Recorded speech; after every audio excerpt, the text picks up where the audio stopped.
lamang sa lupa'y para akong inaalon at nalulunod sa batikos ng mundo, sa kung ano lamang ang kaya ko. So, good afternoon, class! Good afternoon, teacher. Good afternoon, classmates. It's nice to see you today. So, let's pray. You lead the prayer. In the name of the Father, the Son, the Holy Spirit. Amen. Hallowed be thy name, thy kingdom come, thy will be done, on earth as it is in heaven. Give us this day our daily bread and forgive us our sins, as we forgive those who sin against us. Do not bring us to the test, but deliver us from evil. Amen. In the name of the Father, the Son, the Holy Spirit. Amen. So, are you ready for today's discussion, class? Yes, we're ready. Ready, Pastor, ready. So, class, can we sing May Tatlong Bebe for us to get energized? Yes, teacher. May tatlong bili akong nakita, mahaba, mapayat mga bibig, ngunit ang may tatak sa likod ay iisa. Siyang leader na nagsabi ng kwak, kwak, kwak, kwak, kwak, kwak, kwak, kwak. Siyang leader na nagsabi ng kwak, kwak. So, very energetic, class. Very good. So, clap your hands. And so, today, I'm gonna tell you a story. So, you may now take your seat. Thank you, teacher. So, for today, I'm gonna tell you a story about how the values is important and should be number one priority for all. So, once upon a time, there was a city called Angel City, where the very people are taught of maintaining positive attitudes, respect towards other people.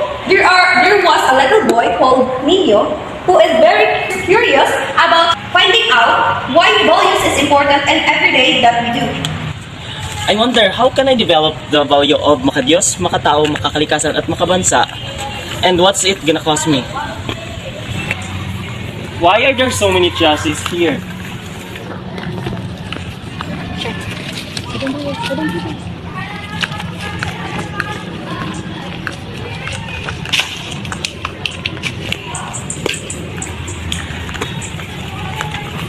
And I was like, oh my god.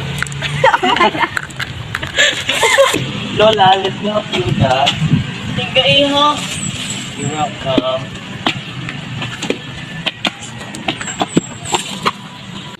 Mga kababayan, ang pambansang awit ng Pilipinas. Kayang magiliw, pero sa sinamalan, alam ng puso, sa likid mo'y buhay. So class, that's the importance of embodying these values. We have been informed that we can help a lot of people develop respect to our countries, to the environment, and most importantly, ourselves. There is still one of more core values left, that is makajos.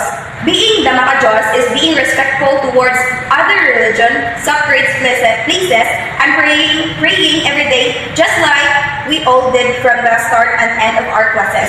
So now that you already learned from my story, I'm going to group you and create a role play on how makatao important in our society. Ew! Ayun! Pati bakla! Ew! Manifest! Guys, ang saka, should I so much the bestie? Ay, bestie ko ako, di awal pa. No, it's not about men being above women or women and women being above LGBTQIA. It's about being equal to each other. I hope you understand it. Slay. So, very good class. You demonstrated well. So now, you're going to choose two factors, which is technologies and family. Mom! Ready? Family sa parents. Best friend, technology. Okay. Kung tanong ko ninyo, o parang yung generation, wala na yung tanong kapapatasan. No, I believe that technology is the main reason why this generation has less moral values because the technology impacted and influences this generation on how we act today. No, I disagree. Kay sa family jud bagikan ang maayo nga pamatasan. So class, what have you learned today? Mama! Jessiel? I believe that values should be the main priority of every students and every individuals in the society. Because once values becomes your priority, all the negative aspects in life will decline. And also, being kind is a wonderful legacy to leave behind. Thank you. Very good, Jessiel. I'm sure that all of you guys have learned so many things today. Here we go, everyone. Be kind, be nice, and remember, God is in control. As we come up to the end of our class, so let's pray. Jezreel, you may lead the prayer. In the name of the Father, the Son, and the Holy Spirit. Amen. Glory be to the Father, and to the Son, and to the Holy Spirit. As it was in the beginning, is now, and ever shall be, world without ending. In the name of the Father, the Son, and the Holy Spirit. Amen. So, goodbye, class. Goodbye!